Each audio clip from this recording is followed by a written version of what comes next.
bring a gun to a youth event, the Pee Wee football. There were almost 200 kids still there at the time when the shots went off. 2 people shot at a youth football game, a coach accused of pulling the trigger.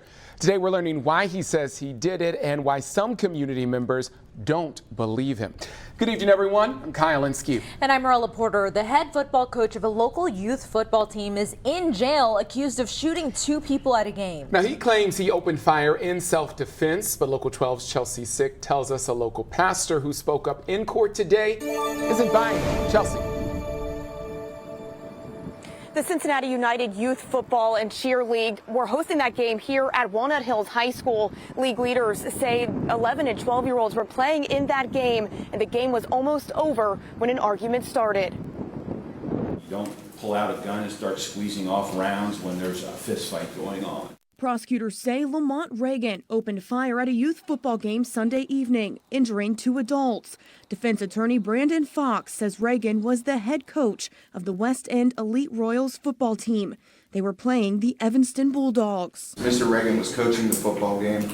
There was an opposing team. Parents from the opposing team charged the field. Mr. Reagan went out to protect his children. A fight ensued. It got out of control from there. Reagan is charged with 2 counts of felonious assault and discharge of a firearm on or near a prohibited premises. Mr. Reagan did discharge his firearm in self-defense and defense of the children on the field. And speaking with witnesses there after the fact, they've all confirmed this. Both teams are part of the Cincinnati United Youth Football and Cheer League.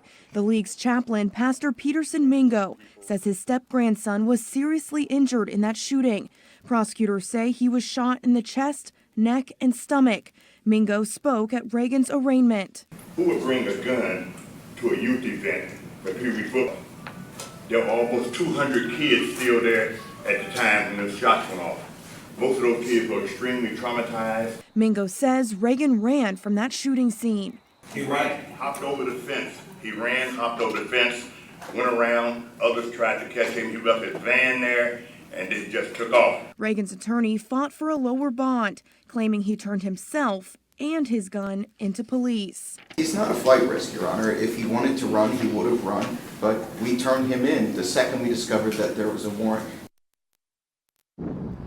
The judge ordered Reagan jailed on a $200,000 bond on the felonious assault charges. He is the only suspect in this case. Police say the person who was shot 3 times remains in the hospital in critical condition, but Pastor Mingo says he is awake and talking. That second victim has been released from the hospital. Thanks for checking out the Local 12 YouTube channel. Click the links and tap subscribe to get notified anytime we post.